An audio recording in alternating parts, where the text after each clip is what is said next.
যিশু কবি নীরেন্দ্রনাথ চক্রবর্তী। লালবাতির নিষেধ ছিল না, তবুও ঝড়ের বেগে ধাবমান কলকাতা শহর অতর্কিতে থেমে গেল। ভয়ঙ্কর ভাবে টাল সামলে নিয়ে দাঁড়িয়ে রইল ট্যাক্সি, টেম্পো, প্রাইভেট, বাঘ মার্কা ডবল ডেকার। গেল গেল আর্তনাদে। রাস্তার দুদিক থেকে যারা ছুটে এসেছিল, ঝাঁকামুটে, ফেরিওয়ালা, দোকানি ও খরিদ্দার, এখন তারাও যেন স্থির চিত্তটির মতো শিল্পী ডিজেলে লগ্ন হয়ে আছে। স্তব্ধ হয়ে সবাই দেখছে টাল মাটাল পায়ে রাস্তার এক পার থেকে অন্য পারে হেঁটে চলে যায় সম্পূর্ণ উলঙ্গ একটি শিশু।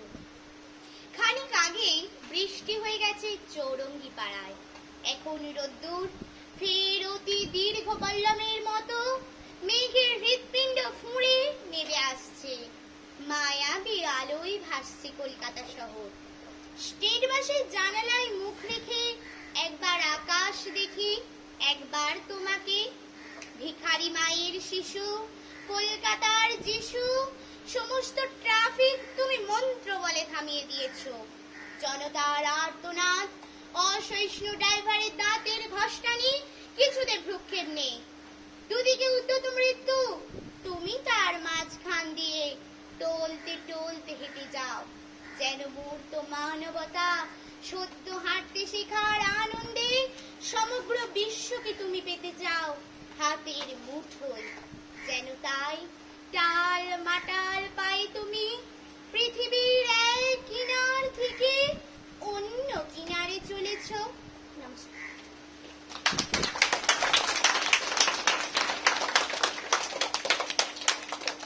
একটি বিখ্যাত কবিতা। অনিন্দিতা বলো, কার লেখা কবিতা এটা? ইয়াস, নীরেন্দ্রনাথ চক্রবর্তী। আমাদের ছাত্রী অনিন্দিতা বিখ্যাত একজন কবির একটি কবিতা কলকাতার যিশু আবৃত্তি করলো। এর আগে, এই সিলেবাসের আগে ক্লাস 5-এ অথবা 4-এ, ঠিক মনে নেই, পড়ানো হতো নীরেন্দ্রনাথ চক্রবর্তীর আরেকটি কবিতা, বই পড়ো। কবিতাটার নাম কি? জোরে বলো। আমার সঙ্গে লাইনগুলো বলবে, আমি 2-3টে লাইন বলবো। টিভি কি দেখি না নাকি, তবে তার পরে ভাই, বেছে বেছে যত পারো বই পড়ে খেলা যায়। তখন বন্ধ টিভি, বই পড়ি সব্বাই। আমরা আমাদের আনন্দ পরিসরে এইটা বোঝাতে চাইছি যে আমাদের যে স্কুল গ্রুপ আছে, শ্রীপুর দুর্লভ স্মৃতি প্রাথমিক বিদ্যালয়ের যে স্কুল গ্রুপ, তাতে প্রতিদিনকার বিদ্যালয়ে কিছু সময়ের কার্যাবলীর ছবি আমাদের গ্রুপে দিতে চাইছি। আজকে আমার কাছে একটু আগে খবর এসেছে কোন একটা সংগঠনের পক্ষ থেকে, যদি আমি একজন টিচার, আমাকে আরেকজন টিচার ফোন করেছিল যে বিদ্যালয়ে কোন টিচার হয়তো এই ধরনের অ্যাক্টিভিটিকে ভিডিও করছে, সেটাতে নাকি এসআই সাহেব আমাদের বাধা দিয়েছে। আমি সরাসরি এসআই সাহেবের কাছে যাবো। একদিন কোন টিচার যদি ছাত্রছাত্রীদেরকে ভিডিওর মাধ্যমে আপগ্রেডেড করতে চায়, এতে বাধা দেওয়ার মতন কোনো ঘটনা ঘটছে না। আমি এই ভিডিওটা এসআই সাহেবকে পাঠাবো, যার জন্য ভিডিওটা আরেকটু ভালো করে করছি। আমাদের বিদ্যালয়ের প্রতিদিনকার কোন একটা ক্লাসে কোন দিদিমণি যদি চান, কোন মাস্টারমশাই যদি চান, তিনি ভিডিও করে সেইটা ছড়িয়ে দেবেন, যাতে আরো ক্লাসগুলো, একটা ক্লাসে একটা দিদিমণি করছেন, পাশের ক্লাসটা সেইটা দেখতে পেল না, হয়তো সেই দিদিমণির ক্লাসই নেই সেই দিন। অথচ যদি আমরা স্কুল গ্রুপে তার ভিডিওটা ছেড়ে দিতে পারি, তাহলে সব ছেলেরা পরের দিনে বা আগে রাত্রেবেলা ঘটনাগুলো দেখে নিতে পারবে। তাই আমরা আমাদের স্কুল গ্রুপে মাঝে মাঝে বিভিন্ন ধরনের ছোটদের ছড়া, কবিতা পোস্ট করতে থাকি। তোমাদের ঘরে যদি বই কিনে নাও দেয়, তোমরা ওই ছড়া কবিতাগুলো ওইখান থেকে পড়ে নিতে পারবে, খাতায় লিখে নিতে পারবে। পারবে না? জোরে বলো। আমি ছড়া নিয়ে একটা কবিতা পাঠিয়েছিলাম, পাঠাইনি? সেইটা মোবাইল থেকে তুলে নেবে খাতায়, তবে বুঝতে পারবে। আমাদের বিখ্যাত বিখ্যাত কবিদের কবিতা আমরা ছোটবেলায় পড়েছি। আমরা আমাদের শিক্ষকতার জীবনে বহু ধরনের কবিতা কবিদের লেখা সেগুলো পড়িয়েছি। তাতে আমাদের সত্যেন্দ্রনাথ দত্ত ছন্দের জাদুকর, তার কবিতা এখনো কোন ক্লাসে বোধহয় আছে, নয় আছেই, আছে, পড়ে আছে। হ্যাঁ, দূরের পাল্লা, সেখানে ছন্দ শেখানো হচ্ছে। ছিটকান তিন্নার তিনজন মাল্লা, চৌপর দিনভর দেয় দূর পাল্লা। এটা ছন্দ। এটা যদি বইয়ে নাও থাকে, আর আমি যদি এটা কোনো ক্লাসে শিখাই, সেই শেখানোটা যদি আর দুটো ক্লাস এই ভিডিওর মাধ্যমে দেখতে পাই, এতে সেই বিদ্যালয়ের উপকারই হবে, অপকার কিছু হবে না। তাই তোমরা আনন্দ পরিসরে যা ভিডিও হবে সেগুলো অবশ্যই বাড়ি গিয়ে দেখবে আরেকবার করে। আমরা ছিলাম বলে আর দেখছি না, এটা করবে না। বোঝা গেছে সবাই? Yes or no? এই কলকাতার যিশু যেটি বলে গেল অনিন্দিতা, বিখ্যাত কবিতা, তোমরা মানে বুঝতে পারবে না। যেটা বলে গেল এটা ছোটদের কবিতা নয়। যে কবিতা তুলে ধরা হয়েছে, কবিতাটিতে সামাজিক অসাম্য বৈষম্যের কথা তুলে ধরা হয়েছে, সমাজের সচেতনতার কথা তুলে ধরা হয়েছে, সমাজ অসচেতন সেইটা তুলে ধরা হয়েছে কবিতার মাধ্যমে। আমরা পরবর্তীকালে যাব একটি বিখ্যাত ছোটদের গল্প নিয়ে। আসবে আমাদের পায়েল দে, জোরে হাততালি। কি নাম? পিয়ালি দে। হ্যাঁ, ঝুমা দে। আসুন, উঠে আসুন। রূপালী মঞ্চের সোনালী নায়িকা আসছেন। রূপালী না, সোনালী মঞ্চের রূপালী নায়িকা ঝুমা দে আমাদের সামনে অবতীর্ণ হচ্ছেন একটি বিখ্যাত গল্প নিয়ে। আপনারা শুনতে থাকবেন, শোনার শেষে জোরে হাততালি দিয়ে ওনাকে উৎসাহিত করবেন। তোবাস মি, ডোন্ট ডিস্টার্ব আদার্স। যদি কিছু জানার থাকে কানটা নিচু করে শোনো। শুরু হচ্ছে গল্প, বিখ্যাত গল্প। আমরা 12 ক্লাসে বলেছি, তার ভিডিও করেছি। 12 ক্লাসে বসে বসে ভিডিও করেছি। আজকে যারা স্কুল আসেনি তারা তাদের ঘর থেকে আজকের ক্লাসটা দেখতে পাবে। তাই ভিডিও কোনো ফালতু কেস নয় বা অনৈতিক ব্যাপার নয়। যারা আজকে বিদ্যালয়ে এলো না, 34টা ছেলে, তার হয়তো 28টা ছেলে এসছে। 6 জন তো বিদ্যালয়ে আছেন, অথচ তারা ঘরে থেকে আজকের পড়াটা দেখতে পেয়ে যাবে। যতটা সম্ভব আমরা ততটাই করব। চলো, পিয়ালি দে জোর গলায় গল্পটা বলবে। ঝুমা, ওরে বাপরে। আচ্ছা, ঝুমা দে বলছেন আপনাদেরকে, জোরে বলো। উকুনা বুড়ির গল্প। এক বাড়িতে একটি উকুনা বুড়ি থাকতো। যখন সে কোনো খাবার দিতে যেত, মাথা নুয়ে তখন তার মাথা থেকে খাবার পড়তো। একদিন তার কর্তাকে খাবার দিতে যেয়ে মাথা নিচু করে যেই মাছটা দিতে যাচ্ছে, অমনি ঝড় করে উকুন পড়ে গেছে। তাই তার কর্তা রেগে যে তাকে বাইরে ঘর থেকে বার করে দিয়েছে। নদীর ধারে একটি বক উড়ে এসে বসল। বকটা বলল, উকুনে বুড়ি, তুমি কাঁদছো কেন? তখন উকুনে বুড়ি বলল যে আমার মাথা থেকে শুধুই উকুন ঝরে, যখনই কিছু করি তখনই শুধু উকুনই পড়ে, আর কিছু। তাই সে মন খারাপ করে নদীর ধারে বসেছিল। তারপরে বক্তা অনেক ভেবে চিন্তে ভাবল যে আমি তো উকুনকে তো অনেক ভালোবাসি, ওকে কেন আমার বাড়ি নিয়ে যাচ্ছি না। তাই বলে তাকে বলল, উকুনে বুড়িকে বলল যে তুমি আমার বাড়ি চলো। তাই উকুনে বুড়িকে নিয়ে চলেছিল বক।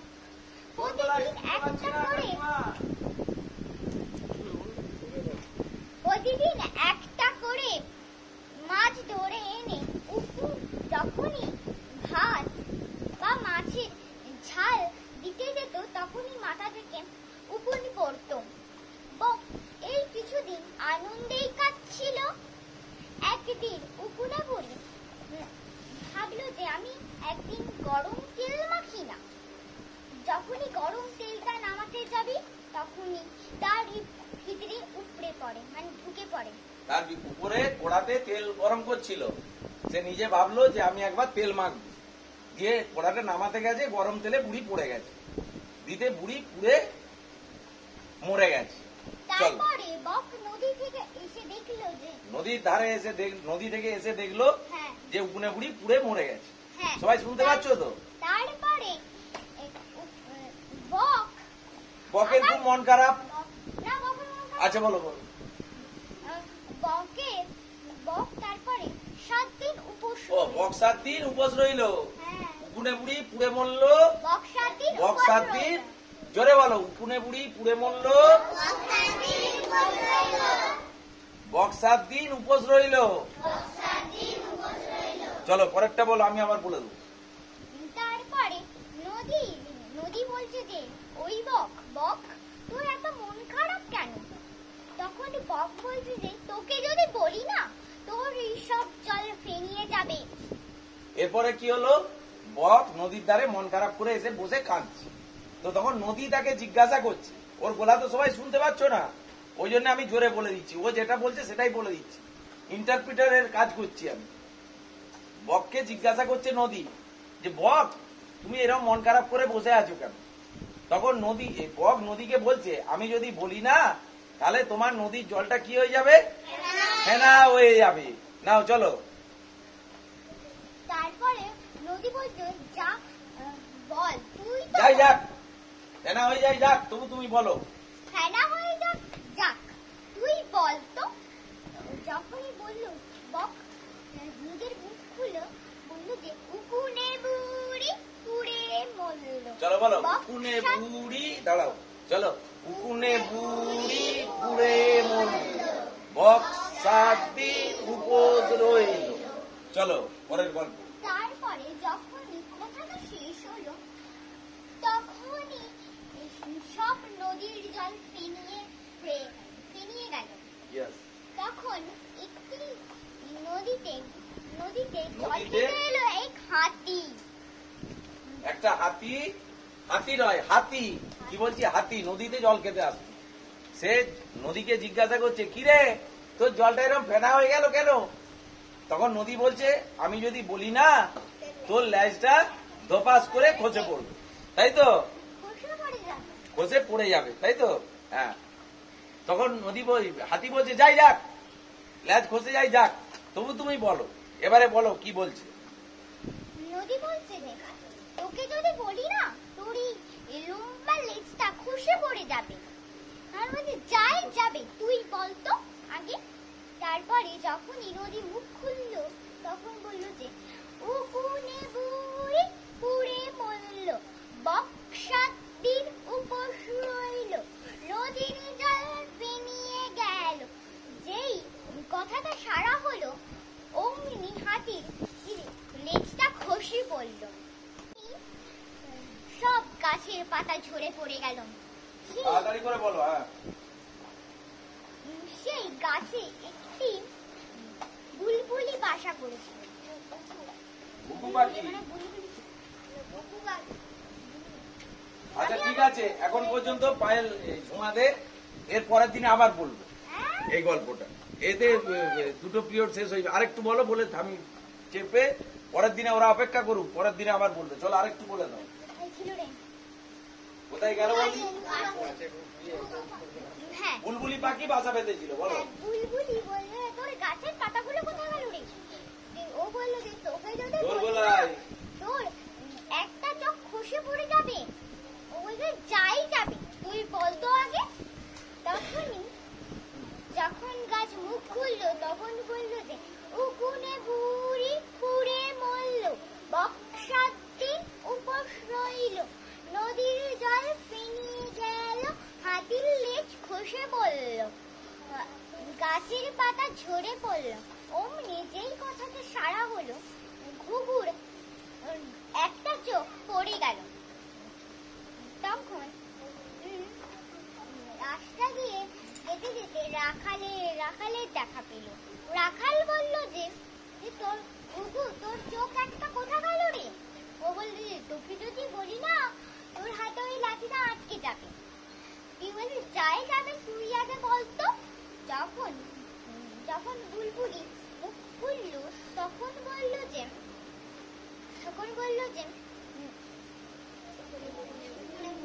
উকুনে বুড়ি পুড়ে মরল, বক 7 দিন উপোস রইল, নদীর জল ফেনিয়ে গেল, হাতির লেজ খসে পড়ল, গাছের পাতা ঝরে পড়ল, বুলবুলির চোখ বুলবুলির চোখ কানা হয়ে হয়েছে? রাখালের হাতে গেল লাঠিটা আটকে, যতই হাত ছিনকই তবু তো ছাড়ছে না লাঠিটা। তারপরে যখন সে রাখাল বাড়ি ঢুকছে তখন তার রাধুনি বলল যে কি রে, তোর হাতে লাঠিটা ছিন করছিস কেন? হাতটা বেরোয়নি নাকি?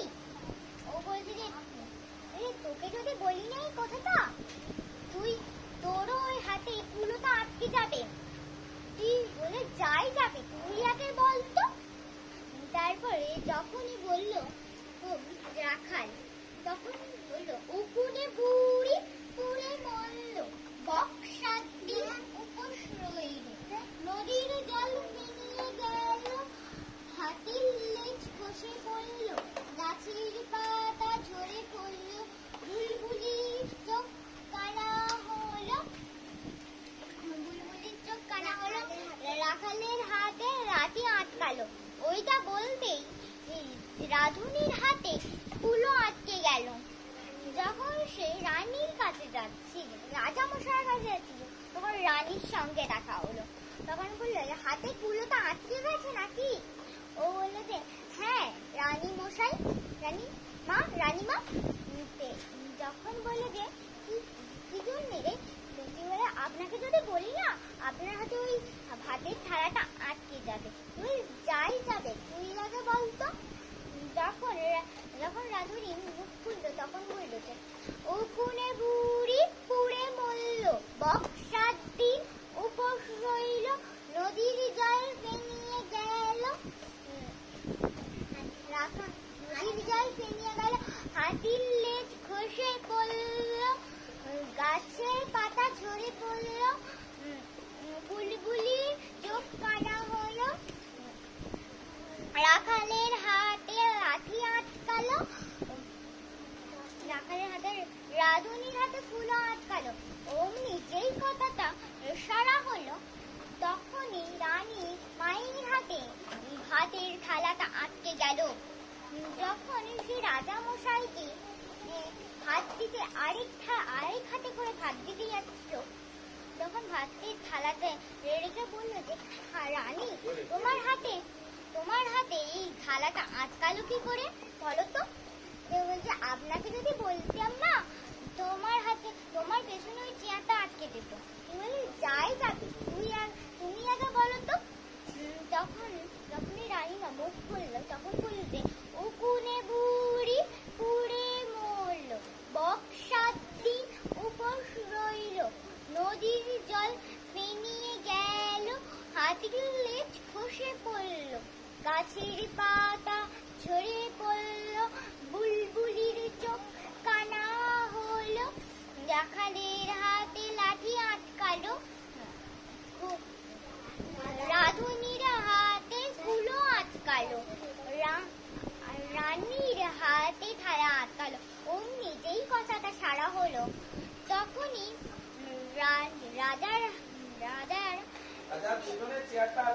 রাজার পেছনে চেয়ারটা আটকে গেল। তখন সে চেয়ারটা নিয়ে তার সেখানে কাটতে নয়, সে প্রজাদেরকে বলবে। ঠিক আছে পিয়ালি, ঝুমা দে, বারবার পিয়ালি বলে দিচ্ছি, ঝুমা দে সুন্দর গল্প বলেছে, ওর কত ওয়ানে পড়ে। আচ্ছা ঠিক আছে, তুই পড়ে তো পর্যন্ত গল্পটা যাচ্ছিল না, পিছনে আয়ুষ আমার গল্পটা শুনে বলতে হবে তোমাকে কালকে। সবাই যখন আনন্দ পরিসরে এসে বসবে প্রতিদিন একই কথা বলবো না, যে যার জলের বোতল ডোন্ট ডিস্টার্ব, বাইরে খেয়ে এসো জলটা। সবাই জলের বোতল সঙ্গে করে আনবে, খাতা পেন্সিল আনবে সঙ্গে করে। শুধু আনন্দ হাসি ঠাট্টা আমোদ আহ্লাদ করার জন্য আনন্দ পরিসরের ক্লাসটা না, যেমন আনন্দ করব সেরকম কিছু জানবো। একটা গল্প জানলাম, এটা হচ্ছে বারবার একই কথা বলা। এই গল্পটাতে বারবার উকুনে বুড়ি পুড়ে মরলো, বক্সার দিন উপোস রইল, হাতির লেজ খসে গেল, ঘুঘু পাখির চোখ কানা হয়ে গেল, রাখালের হাতে লাঠি আটকালো, তারপরে হচ্ছে রাধুনির হাতে কুলো আটকে গেল, রানীমার হাতে থালা আটকালো, রাজার পেছনে চেয়ার আটকে গেল। এই যে বারবার বলতে পারা, এতে কি হয়, বারবার তোমার ব্রেনটা কালচার হয়ে মাথাটাতে বুদ্ধিটাকে আরেকটু বাড়াচ্ছে। এই জন্য এই ধরনের গল্পের আমাদের বইয়ে যেমন আছে, আমাদের সুকুমার রায়, বিখ্যাত কবি একজন, সুকুমার রায়, উপেন্দ্র কিশোর রায় চৌধুরী, এনারা লিখেছেন এই ধরনের গল্প ছোটদের মজা পাওয়ার জন্য এবং নিজেদের বুদ্ধির বিকাশ ঘটানোর জন্য। এখন আমি একটা কথা বলবো, গল্প শুনবে সবাই? আমার গল্পটা শুনবে তো? এখন আমাদের হেড স্যার একজনের বাড়ি গিয়েছিলেন। আমাদের হেড স্যারকে সবাই দেখতে পাচ্ছ? একবার হেড স্যারকে দেখিয়ে দিন তো দেবাশিস বাবু ভালো করে। হেড স্যার একটি ভদ্রলোকের বাড়ি গেছেন গতকাল রাত্রিবেলা, অনেক দূর গেছেন। যাওয়ার পরে কি কি ঘটেছিল আমি জানতে পেরেছি। আমার গুরুদেব, আমার যিনি চন্ডাল গুরুদেব আছেন, তিনি আমাকে রাত্রে 12টার সময় বললেন যে শিষ্য, তোমার স্কুলের হেড স্যারের সঙ্গে এইরকম করেছে একজন ভদ্রলোক। ঘটনাটা আমি বলি, সবাই শুনতে চাইছো তো? স্যারেরা শুনবেন তো? এখন যে ভদ্রলোকের বাড়ি গেছিলেন সেই ভদ্রলোকের কটা ছেলের নাম বলে দিচ্ছি আমি। স্যার বুঝতে থাকুন কোথায় গেছিলেন, এখন মনে করছেন। একটা, দুটো, তিনটে, চারটে, 5টা ছেলে। সেই ভদ্রলোকের বাড়িতে কটা ছেলে? 5টা ছেলে। সেই 5টা ছেলের বড় ভাইয়ের নাম হচ্ছে, লাঠিটা দাও আমাকে, ল্যাংচাটা। ল্যাংচা হাতে না থাকলে ভিডিও যাবে, বাইরে যাবে। যাক, এটা কি 500 টাকার ল্যাংচা। জোরে বলো, কত টাকার? তোমাদের খেয়ে ভালো লাগে তো? ইয়েস বলো, ইয়েস, ভেরি গুড। এবারে হেড স্যার গেছেন ভদ্রলোকের বাড়িতে। সেই ভদ্রলোকের নাম হচ্ছে গোপাল নন্দী। তাকে চেনো? তাকে তোমরা চেনো? কোথায় একবার ভিডিওতে আসুন তো গোপাল নন্দী মহাশয়। আপনি যা করেছেন হেড টিচারের সঙ্গে, তার জন্য আপনাকে 500 টাকার ল্যাংচা খাওয়ানো হবে। খাওয়াবো তো? খাওয়াবো তো? খাওয়াবো না? আচ্ছা, গল্পটা শোনার পরে যদি বলো খাওয়াতে হবে না, তাহলে খাওয়াবো না। আর গল্পটা শোনার পরে যদি মনে হয় যে হ্যাঁ ল্যাংচা খাওয়ানো দরকার, তখন কিন্তু ইয়েস বলবে। হ্যাঁ, এখন গোপাল বাবুর 5টা ছেলে। কটা ছেলে? উত্তর দাও সবাই, কটা? বড় ছেলের নাম ভাঙা, ভাঙা মানে ভেঙে যাওয়া। বড় ছেলের নাম কি বললাম? আচ্ছা, মেজো ছেলের নাম হচ্ছে বাসি। বাসি মানে সেই ভাত বাসি থাকে না। সেজো ছেলের নাম পচা। সেজো ছেলের নাম কি? পচা। আচ্ছা, তারপরের ছেলের নাম হচ্ছে মূত্র। তারপরের ছেলের নাম কি বললাম? মূত্র, মানে ডাক নাম হচ্ছে মুত। শুনতে পাচ্ছ সবাই? আমি কি আরো জোরে বলবো? সবচেয়ে ছোট ছেলের নাম হচ্ছে পাংচার। পাংচার লোকে বলে না আমার পেস্ট্রিটা পাংচার হয়ে গেল, বলে তো। এখন গোপাল বাবুর 5টা ছেলে।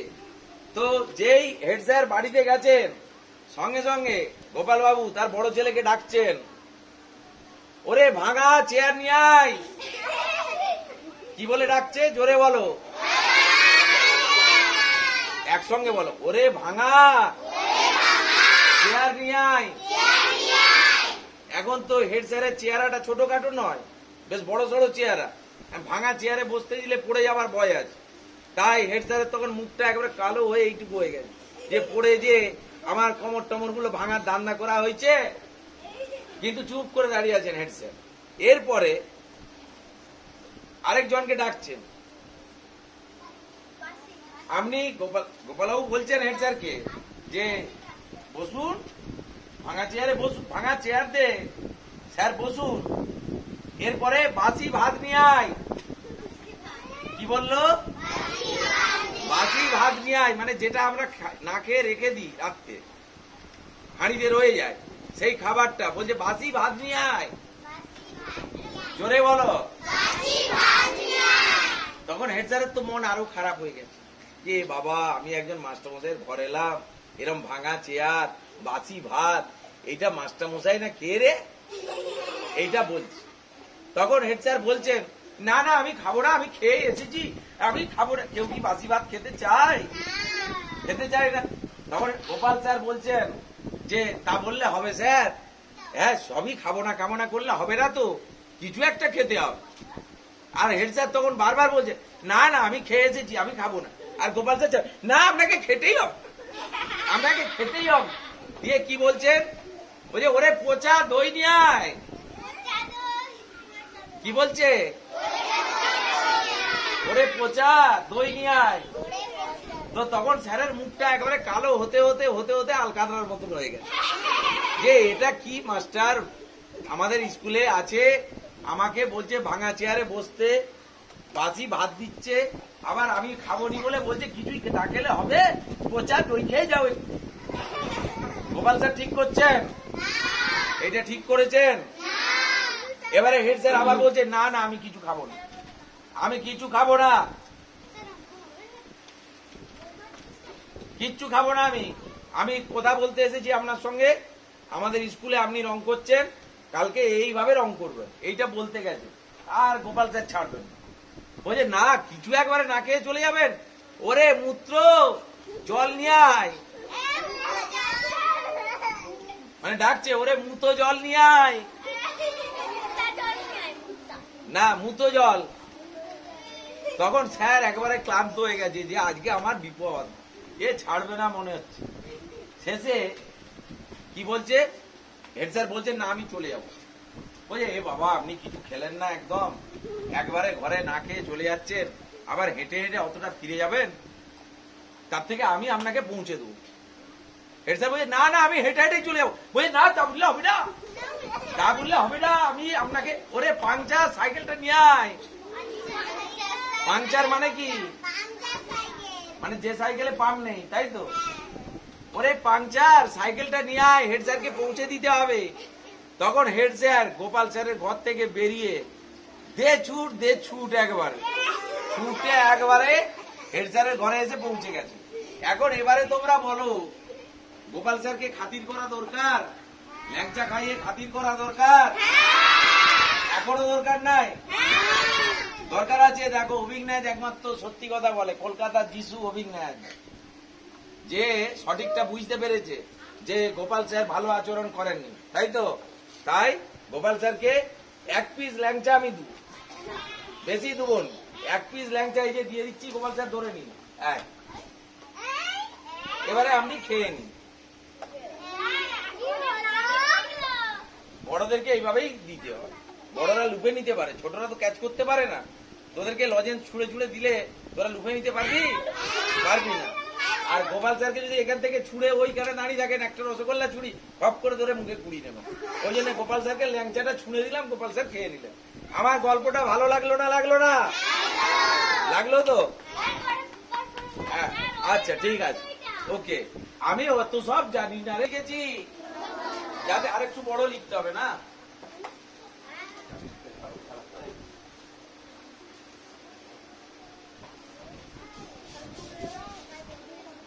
কত লিখলাম? 49। একটু বড় করে লিখছি যাতে ভিডিওতে দেখতে পাওয়া যায় আর পেছন থেকে দেখতে পাও। পেছন থেকে দেখতে পাচ্ছ না? আর একটু উপরে তুলবো, আর একটু উপরের দিকে লেখাটা লিখবো, দেখতে পাচ্ছ তো সবাই? একে কত দিয়ে গুণ করবো? 69 দিয়ে। এইটা দিয়ে গুণ করব, কি করব? এবারে যিনি শেখাচ্ছেন আমাকে, তিনি কি ভাষায় কথা বলছেন আমি ছবি এঁকে দেখাবো। আমি মুখে কিছু বলবো না, তোমরা বুঝে নিতে পারবে আশা করছি সবাই। কি করতে হবে না,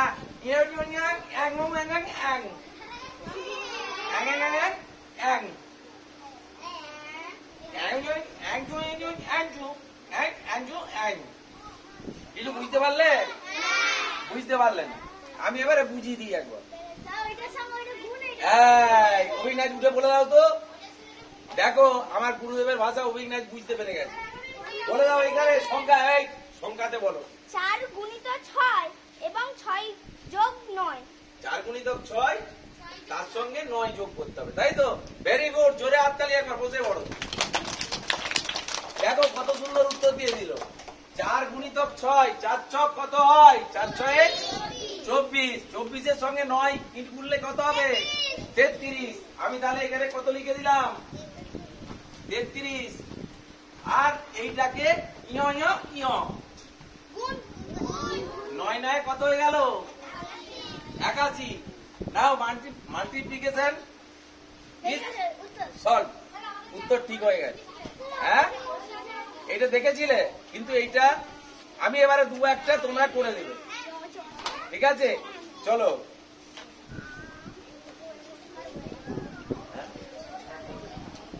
এটা বুঝে দেবো তো?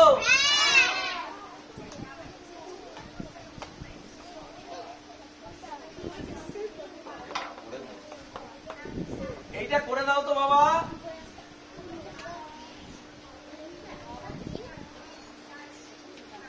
এইটা করে কত উত্তর হচ্ছে দেখি দাও, আমাকে বলবে উত্তর কত হচ্ছে। শুধু মুখে আমি জেনে নেবো কার কি উত্তর হয়েছে, খাতা দেখবো না।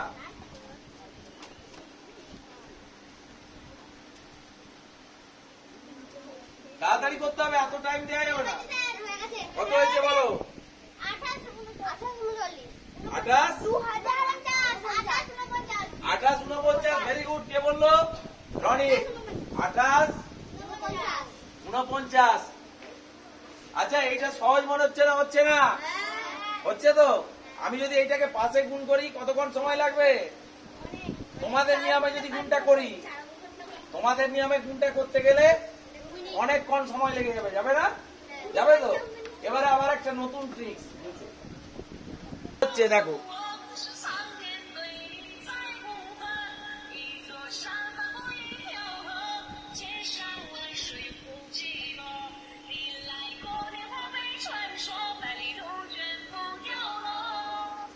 অঙ্ক হচ্ছে, অঙ্ক দেখতে থাকো সবাই, বাচ্চাদের জন্য ওইগুলো। 12 গুণিতক 9 পরপর হবে, আগে লিখে নাও সবাই। 12 গুণিতক 9, তারপরে 23 গুণিতক 9, তারপরে 34 গুণিতক 9, সবারই 45 গুণিতক 9, সবাই পারবে। 56 গুণিতক 9, তারপরে 67 গুণিতক 9, তারপরে 78 গুণিতক 9। এতটা যাবো আমরা, সমান চিহ্ন দিয়ে দাও। সরে যাবো তো।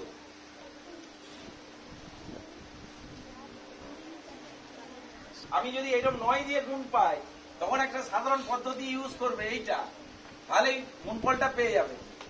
এগুলো নিজেদের ঘরে প্র্যাকটিস করার জন্য, পরীক্ষার খাতায় করার জন্য নয়। নিজেরা ঘরে প্র্যাকটিস করবে, দেখবে গুণফল বেরোচ্ছে কিনা, এর জন্য এগুলো দেওয়া হচ্ছে। নেক্সট চলো, এবারে সহজ প্রসেস দেখাচ্ছি। সবাই কি করবে?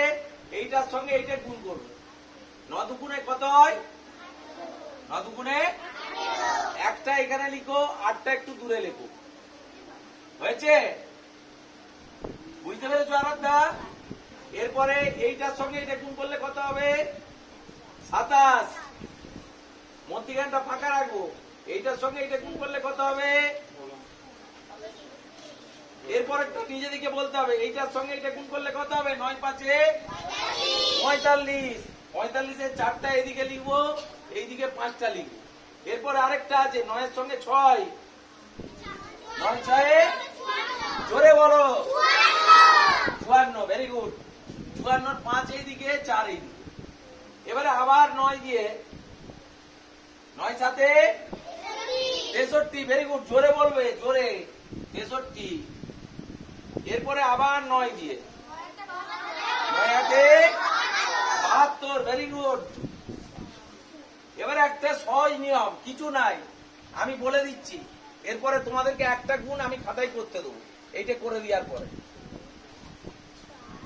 শুধু একটা করে শূন্য বসিয়ে দাও। সবগুলোই একটা করে শূন্য বসিয়ে দাও মধ্যিখানে। হয়েছে? তুমি জানো।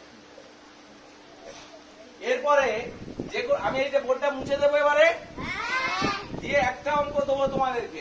67 গুণিতক 9 গুণ করে দেখে দিতে হবে সাধারণ নিয়মে। দেখো উত্তর পাও কিনা। 603 উত্তর হতে হবে।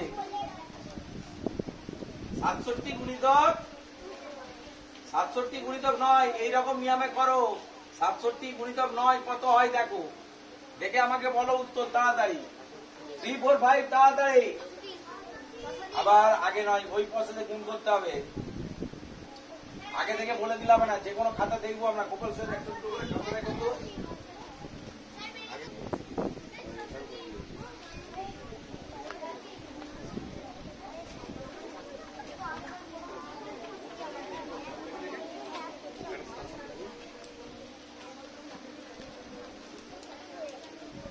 না তারা আরেকবার করে নামটাগুলো বলতে পারছি। 9 ঘরে, তাই না? 7 9 63, 8 9 72, নামটাগুলো একবার করে পড়া হয়ে গেল, বলো না? আর তোমাদের টাইমটা নষ্ট হচ্ছে না। গল্পের মাধ্যমে অঙ্ক দেখা হলো, নামটাটা জানা হয়ে গেল। এরপরে আমাদের অন্য ক্লিপিংস হবে। এরপরে আমরা মজা করে একটা